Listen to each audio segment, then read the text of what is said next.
Babylon Bee put this little AI bit together, which is actually quite fun. I don't know if you've seen it before. SpaceX has made me a trillionaire. Isn't that neat, Mr. Sprinkles? You can say that again.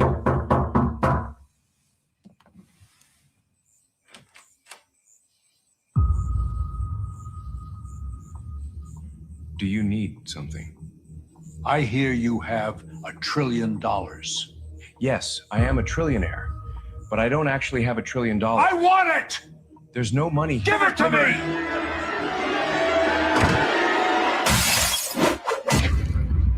Hand over the trillion, paleface! Come back with my money!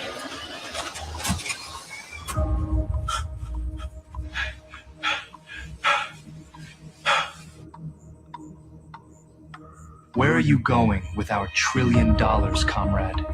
I keep telling you, there is no money. He's hiding it! I bet he swallowed it! Let's cut him open and take it! I don't have $1 trillion. All that wealth is in my rocket company. He said the $1 trillion is in his rocket. Let's go get it!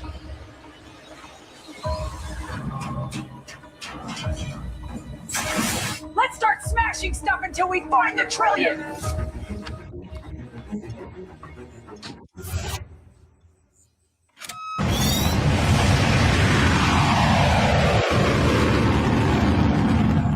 Good thinking there, Mr. Sprinkles. Those people were scary, but luckily they were extremely stupid. Now let's go swim in the money vault. The $1 trillion is all mine.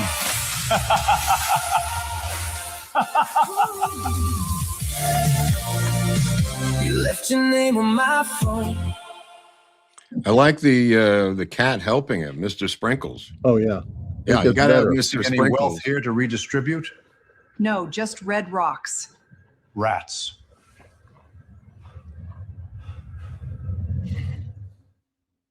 Oh, that's a good one. Yeah, so Babylon Bee. Yeah, very good. Obviously, Spencer Pratt influence type of stuff, but By the way, Pratt's meeting with the president as we speak to try to save Hollywood and come up with a plan of tax credits and financial stuff to save the film industry. It's interesting that he's trying to save an industry that hates his fucking guts. You know what I mean? Like, but it's his industry, so they don't. And the thing is, I think behind the scenes, they don't hate him. He probably has all of his friends probably work in the industry. Below the line, and the crew people are blue collar. They don't hate him, that's for sure. But the upper Right, and people, he's in the reality TV world, and they're a whole different bunch too. So, yeah, like I did not know, and I think you pointed out, he created the show. I mean, that he was in. Are you talking about Spencer Pratt? Yeah, he owns it. Yeah, the Hills and all that. So yeah, he owns it. Yeah, at a young age. So very impressive background, really. Yeah. But yeah, and that of course leads into. All right.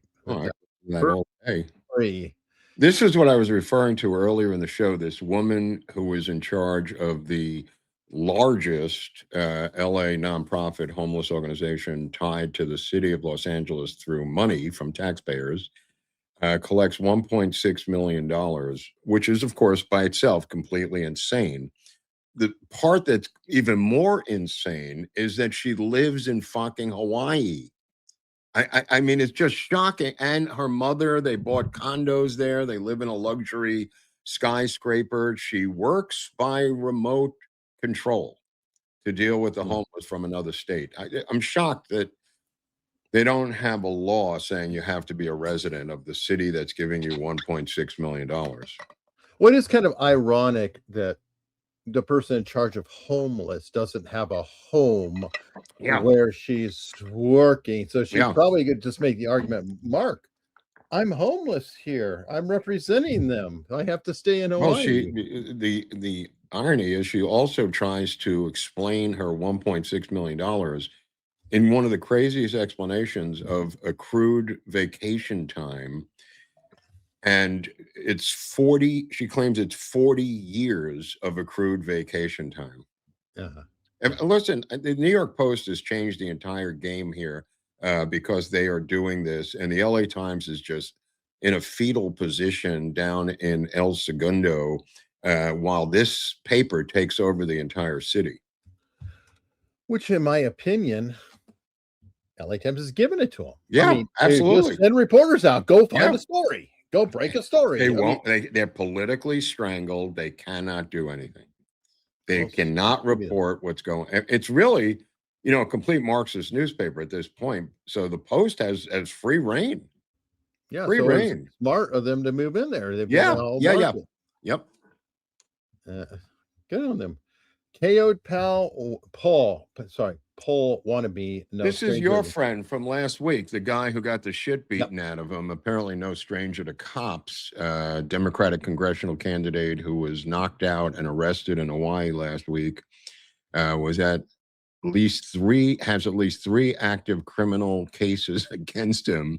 Kirill Bazin allegedly attacked a registered nurse and another man on the same day, as well as a separate incident where he's accused of harassing a psychiatrist, court record show. This is a substance abuser who is doing this high. That's what he was in that video. He was jacked up and then he got jacked out. Yeah. And that was quite a sight to see. It was quite a sight to see. I mean, there are people you run into who are high as a kite. And I mean, what are you supposed to do? They're high as a kite and they're looking for a fight, and this guy got it right in the face. Well, and to be fair, the guy who did it to him was very gentle. And he's like sitting there, smack his face. Yeah. He's like, are you done now? Are you done? Get out of here. I mean, after the guy pulled a knife on him, yeah, he's lucky. All right. Oh, it's our girl. Yeah, she's back. This crazy bitch, who I think had eye-opening surgery to open up her eyes. She's Korean, from what I understand. Does not like Thanksgiving nor any other American Valentine's Day. She's very upset about Valentine's Day. She was Valentine's Day. Again, she thinks that's another colonial trope, Valentine's Day. Well, at least she's coming by honestly. She's like, I have to work harder on that day. And I will say that I worked as a waiter in a restaurant at Valentine's Day, and it's brutal. Isn't she a chef or something? She's running. She's a chef. She's a chef. So not unlike El Said, who was running a health association. She was a chef in a restaurant. So of course she deserves, based on that, to be governor of the state of Wisconsin. Apparently, there are no qualifications for anything anymore. Anything. No. She's batshit crazy, was in a psychiatric ward, kept cutting herself. And the reason she's wearing that thing on her wrist is, and I'm sure there's one on the other wrist, she has scars there from cutting herself. So that's hiding the scars. And then she admits she's bipolar, that she could snap at any time and become manic or depressive. So yeah, she's perfect to be the governor of a normal state like Wisconsin. Well, I mean, maybe Carol's single and they could get together. They seem like they'd be a nice fit for each other. What do you think? I think we need testing and legal standards for people running for high office, because she's still going to be on the ballot.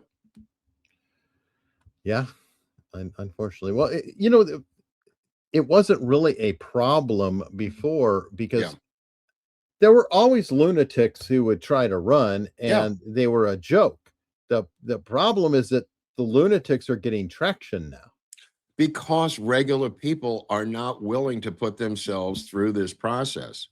The first one I remember was David Duke running. Remember when he ran? 90s. Yeah. And 80s. I think he ran multiple times. But the point of the matter is the regular people can't be bothered with doing this because it's such a crazy job.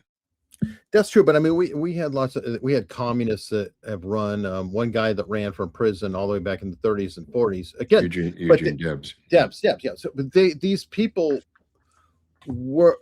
wasn't just squeezing out normal people. These people are being propped up. They're being helped along. And if you think about it, somebody like her would seem to be controllable. to them. So I think they want to have people who Yeah. are adult or have I problems. mean, they're sitting on a war chest. They're dispensing money, DSA, to Yep. whatever candidates, and I don't think they have enough candidates because they probably have too many crazy candidates. Yeah. I mean, not everybody's Bernie Sanders, who can act like a normal person, be the mayor of Vermont, Vermont City and Burlington, work his way up the ladder. These people are literally coming out of a restaurant or a bartender as AOC. To Bernie Sanders' credit, he worked his way all the way up from city government to the Senate. These people are literally just coming out of a bar. No, yeah, I agree. Bernie Sanders was the mayor of Burlington, I believe. Yep. And I mean, actually, Bernie Sanders and Jerry Springer had a similar career until they diverged. One went to television and one went to Moscow. But yeah, I agree. Shoot, minutes after court. This was the woman. This is our girl. Yeah, there's a girl here, just a little. The gangbanger son of Westchester County Police bigwig had a Bronx court date just minutes before he allegedly opened fire on his rival with his cop mom and ex-con dad as getaway drivers, prosecutors said on Wednesday. The troublemaking son already had 2 open gun possession cases on his rap sheet before the shooting, one in Manhattan, one in the Bronx. He was in court for before this shooting. So this is a guy who can't stop shooting. No, but worse, his parents are supporting him instead of you have Tyler Robinson, whose parents turn him in. Yeah, and then you have these parents who are the getaway drivers. You can't make this shit up. You can't make this up, man. No. Busted SoCal backyard grave sleigh. What? Yeah, he's vanished. They found him buried in a shallow grave behind his own home. Now, he didn't bury himself. His roommate. Well, no, they've arrested the roommate. Has now been arrested on a murder charge. The grim discovery came nearly a month after Daniel Joslin, 61, was reported missing from Yucca Valley. Detectives identified Chris Jones, 60, as the suspect and secured a warrant for his arrest. Investigators have not disclosed the motive, and the investigation is ongoing. But yeah, he was the lead suspect. By the way, there's a new show called 911 that I highly recommend, and it's structured with 3 911 calls, 3 separate stories, not connected, where it's people's audio calling 911. Okay. And they are phony 911 calls that then the police listen to and begin to look at the suspect who called them. Not all of them. Some of them are legit. So far, some of them sound terrible, but they're legit, and some of them sound great and they're illegit. But the show's called 911, and it's really well produced. Yeah, no, that'd be interesting. Statement analysis has done a lot of that, where, and they probably talk about it on that show where they're saying no, they don't. There's no show. It's 911. There's no host or anything. It's just little episodes. You actually hear the call, and then the talking heads are cops who are involved. But that's what I mean. But they'll talk about what happened during the call. Oh yeah, absolutely. One of the big tells is absolutely. If a person calls 911 and then the person's like, yeah, we were out having breakfast and we decided to go get gas, and then all of a sudden a black guy came in and started shooting, you've got a problem with that caller. Okay. Because typical 911, that are legit would be like, oh my God, he's been shot. But even those are phony ones. Well, they have those. They have those too. It's well worth a look. I mean, one of the things, the takeaway I got from it is the longer the call, the phonier it is. The length of it. Exactly. That's what I was talking about. Yeah. Oh, okay. I'm just talking about the length, the sheer length. Well, there's factors to it. It's not only the length of it, but there's an entire arc of a story. Yeah, the majority of the arc is the incident itself, yes. But if it's anything around it, that's a big tell. Check it out. It's a great show. Check it out. So, All right, living in La Vida. Yeah, this is the Loca. girl here. This is she lives in that house in Hawaii, and has other properties in Hawaii for her relatives that she purchased for her entire family to leave shithole LA that she hates, but still taking $1.6 million. Well, she deserves it. She hates it. You got to give her more. The funny thing is that it's not even illegal. See, they justify it by the legality that they themselves set up for this mastermind system of NGOs that they created. It's not like she robbed the money. Right. The reason she's so confident is because it was legally given to her. Yeah, and she probably will get away with it. Yep. She'll take some heat. She'll have articles written about her, and she's still got the money in the bank. The Liberace crying all the way to the bank. She'll retire. Yeah, well, Yeah. Sounds like she already is. Yeah. LA to spend $1 million on payphones? I thought you'd like this one. Yeah.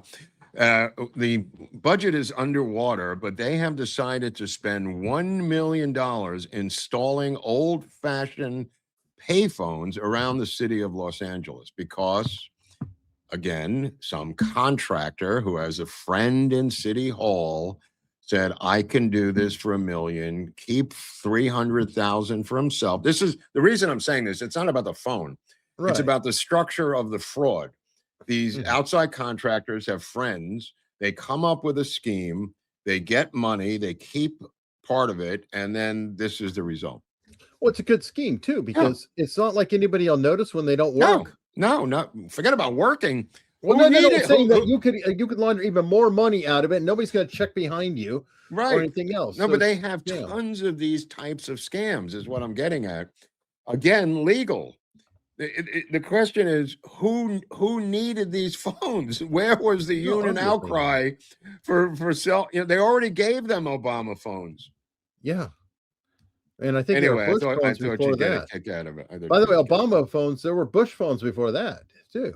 Yeah. We've been giving out phones, forever. Robo-Rabbits take bite out of snake population. Yeah, this is obviously the story of the Water Management District in Florida and the Everglades is using robot rabbits, as people know, to help monitor and eventually eliminate its ever-growing population of gigantic invasive pythons that have wreaked havoc on native animals, crushing them to death and eating them. The solar-powered robot bunnies are equipped. They come equipped with a built-in camera that alerts officials when they spot a python. So these are really phony animals with cameras that are looking for pythons. I thought it was a good story. Yeah, I thought it might be like a remote detonator, like when the python. No, they're not blowing them up. Wow. Okay. I mean, it is a huge problem there. What I meant is that the pythons are actually killing the alligators. Yeah. Oh, yeah. I mean, it's turning the ecological system upside down. Tryst led to slay. Yeah, this is just a typical meth thing. Naked man arrested at the scene of a stabbing in Long Island City apartment building. May have been someone the victim met on social media for a bizarre sexual liaison. Bretford Brewer, 36 of Brooklyn, was arrested at the scene of the slaying after cops responded to the high-rise just before 1 p.m. and found him naked with a fire extinguisher, spraying security cameras and attempting to break into an apartment. He was charged Wednesday with the murder and unlawful possession of a weapon in connection to the killing of 36-year-old Carlos Penzo, whom cops found sitting in his bathtub with stab wounds to his head, face, and chest. Sources said a knife and taser were found lying next to the tub. Jesus. Welcome to Tinder. I'm gonna guess drugs were involved. Well, I mean, it's an online sex app, and he responded and then did what he did to the guy. So that's nice. All right, and then that's a picture of the kid. I just wanted to share that with the audience. He seems nice. Seems like a normal kid that your parents are the police commissioner, and he looks like an upstanding member of the society. Yeah, wonderful. example for the rest of us. Well, it's an example of what not to do. Yeah. So far, it's been paying him, I guess, and his mother supporting it. So, well, that wraps Yeah, up. her salary might be $600,000 up there in Westchester County. So it's not like this kid came from the ghetto. Exactly, and that's why her bail of $75,000 is such a ludicrous joke, too. Yeah. I mean, you've got to be kidding me. Should probably get an award before the end.